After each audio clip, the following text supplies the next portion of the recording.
Jonathan here today from Horse Construction. Today I wanted to do a tool belt update. It's been, I don't know, it's been forever. I needed to do one a long time ago. Anyway, so a tool belt. Where I started with tool belts and where I'm currently at. So, when I was 14, 15 maybe, started in construction. Just a tool belt I had, just a cheap tool apron, fixed pockets, no adjustable belt. Actually the belt was too long. I had shortened it so it would fit me. Didn't grow a whole lot since then, didn't get any bigger, but anyway, I wore this for probably my first year of construction, and once I decided that this is what I want to do and carry on, I upgraded. So what I got next would have been a CLC. Actually, this is actually one of my guys' belts. Would have been the CLC nylon. Very similar to this, actually the same one, basically. Actually, I think this is a newer generation that is not made as good as the old one. But as you can see, nylon. Pockets are floppy. The layout's very similar to an Occidental as far as the right hand side goes. And I wore that for 7 years, I think. So I wore it out, and then I decided that, well, I finally decided now's the time. I'm gonna get something better. So I went and I purchased my Occidental belt, which this would be the one bag of it, actually. So I purchased my Occidental and I ran that for a couple years, and then I decided, well, I want something better. So I ended up with what I have here. What made me want something better was hammer. Coming from a belt like this with the hammer in the front, going to slidable pockets, hammer loop in the back, I always wanted my hammer in the front. I never did like my hammer in the back. It's okay, never did like it. So I wanted my hammer in the front. So I browsed around on the internet and I run across Acrobus leather, and I looked at a lot of his pockets, a lot of his stuff, and I come across his diagonal hammer sheath. And I thought, there's an idea. That looks like that might be cool. So I made my own sheath and I bolted it to my Occidental bags. And I actually made this out of a piece of rubber. It's a piece that we had from, I don't even know what it is. It's fairly heavy. So I did that. That would have been hanging here. Problem is, every time you go to slide the hammer in, because the hammer is actually between your bags and your leg, it would actually squish flat, and you couldn't slide the hammer in and out that well. Well, actually I take it back. You could slide the hammer in and out easily. When you had an impact or weight hanging on here, it would press it into your leg, and it was kind of unhandy to get the hammer out. But I drove on for a while, and finally I decided, you know what, I'm sick of it. I'm gonna get something better. So I got what I'm wearing today, which is highly modified. Now I could have went and ordered one from Acrobus leather, and I thought about it for a while and went back and forth on it, and finally I decided, nope, I'm not going to order one. I'm going to make my own. And actually what I did was I ended up buying a sewing machine off of Amazon, a leather one, shoe sewing machines, just a hand crank. They're about 90 bucks. So I ended up buying that and making my own configuration. All in, I'm probably spent just as much as I would have if I would have went to Acrobus and got one made. But now I have a sewing machine that I can sew leather and I can do whatever I want. So what I did is, this is the tops off of my old CLC bag. Actually, I have the top off of this Occidental as well, and I'll explain why later. But it's just the top where your belt would loop through. So I actually sewed it together, riveted it, and I actually doubled this leather over and sewed a wire in there to hold this open. If there's no wire in there, there's nothing to hold it open. The hammer would not go in and out very easily. But since it is sewed open, hammer comes in and out very smoothly. I just hook it with one finger, out, boom, instant, ready. I haven't found it to get in the way. I've done trusses with it. I've done a lot of climbing with it. I haven't found it to be a problem at all. And then the other thing I did was, so there was a pocket out here, and I actually cut it, moved it in here, sewed in a knife pocket, so I would still have my knife, pencil, Sharpie. I have my vice grip there, my snips, in a sweeper tube as usual. I have a little nail punch back here, my screwdriver, and my tape. By the way, these Milwaukee wide blades, the new ones with the far standout, they're awesome tape measures.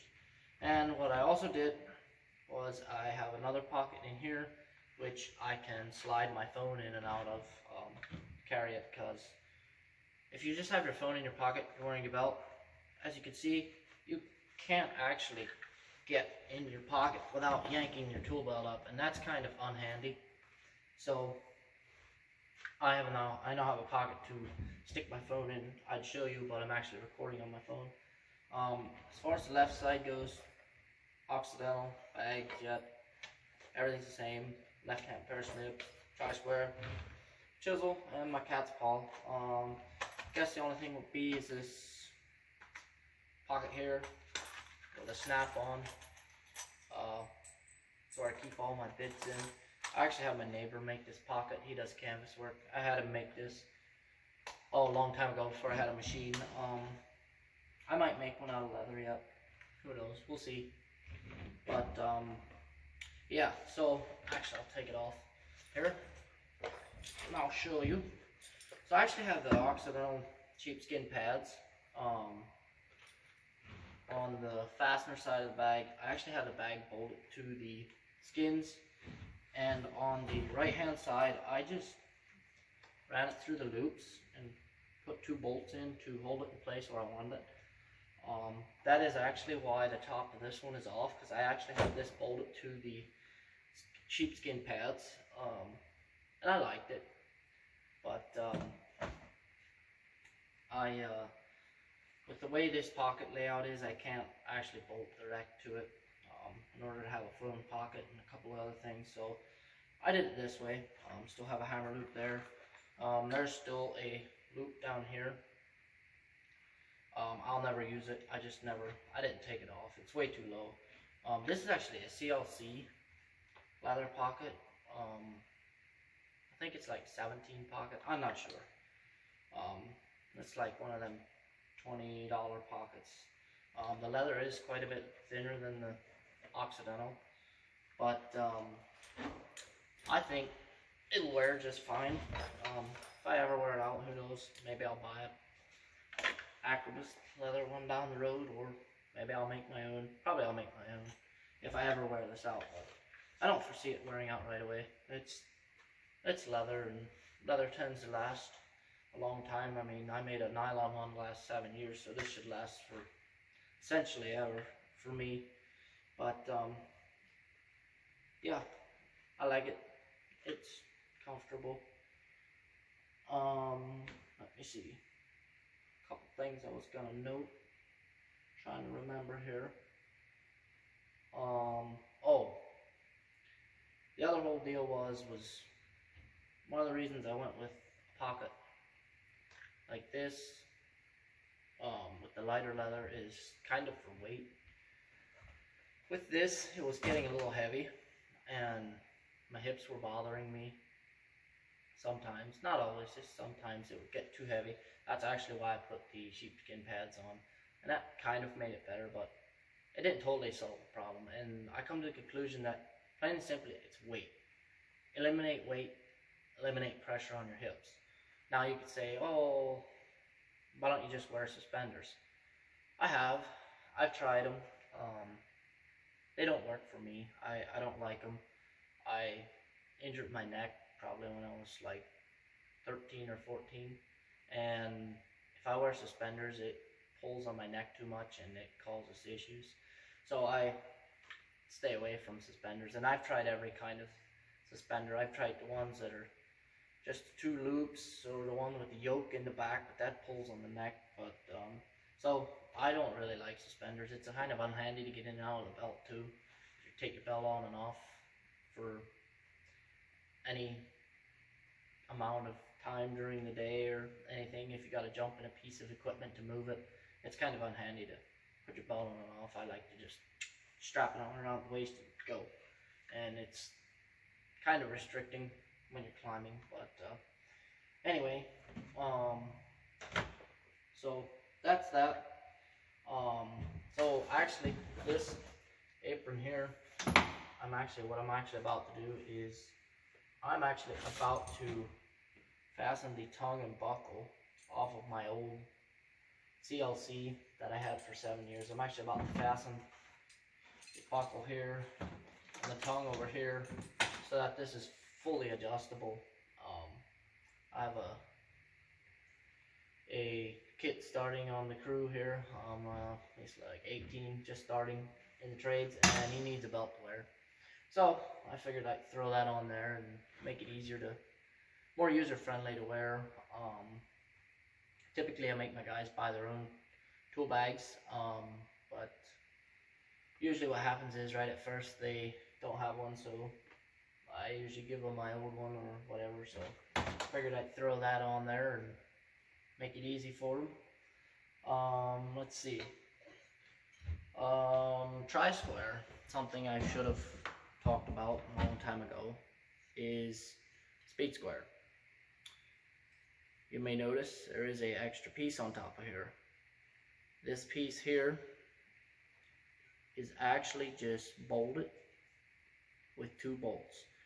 This actually would split in half, as you can see right there, and it's 2 pieces of aluminum, and I had it machined to the depth and the width, and then there's a little bit of a relief in here to take up any discrepancy between different squares, and I had it machined out so you could fit a level bubble in there.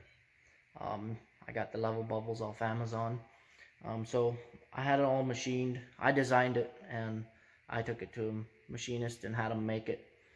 And the bolts are actually just threaded in. So you could actually pop this on and off your square if you wanted to. I put mine on and I never took it off since I put it on. And so the benefits of having a level attached to your square are, there's quite a few. I haven't really found any drawbacks yet. The reason I made this is because they do not make, as far as I'm aware, an aluminum square with an aluminum level. They make plastic squares with plastic levels, but those are garbage and they're going to get wrecked. Now I know Martinez has squares that have a level bubble in them, but those are like $200, and who pays $200 for a square, right? Maybe I'm wrong. Maybe there is something to them, but I think this is just as good. So the benefits to having a level bubble on your square are, when you go to find pitch on something, you pivot it on a roof, you just pivot it till it's level, read the pitch.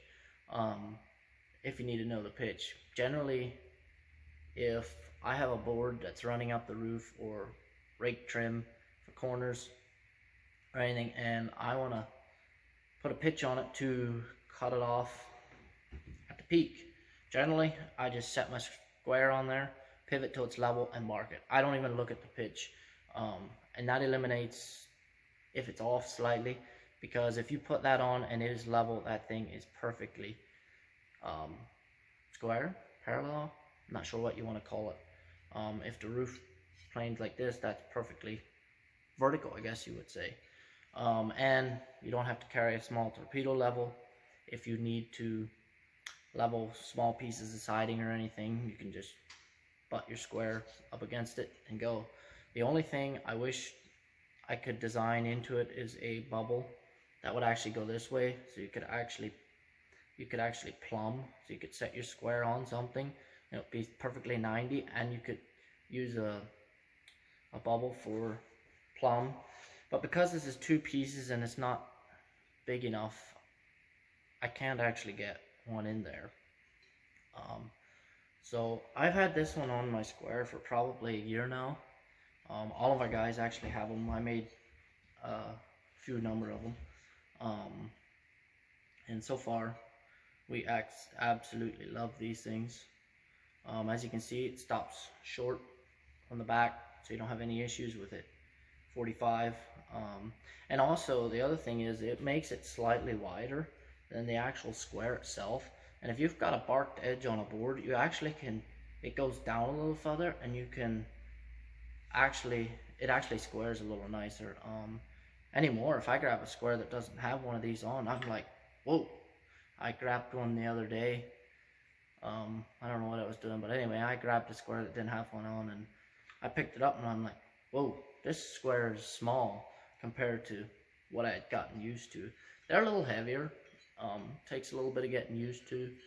Not terrible heavy, just a little bit different feel in your hand, I guess you'd say. But the weight does actually, it actually is good.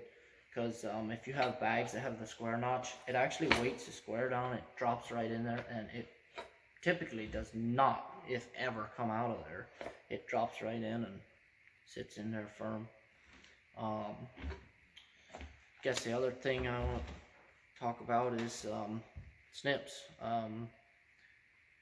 Different people run different snips. I like Midwest, or these Craftsmans I found to be just as good, but what I wanted to talk about is on our rake trims, we do a lot of 1-inch bend on our bottom of our rake trims and our ridge caps and different things. And if you're doing a lot of 1-inch notching, even J-channel, you need to notch in 1 inch. It's always a pain to pull your tape out, measure it, or even just pull your square and mark it. It's kind of unhandy. So what I did is I actually measured 1 inch on my snips, and then I actually took a grinder and ground just a slight little notch in there, so that when I'm cutting, I can slide it into that notch, snip it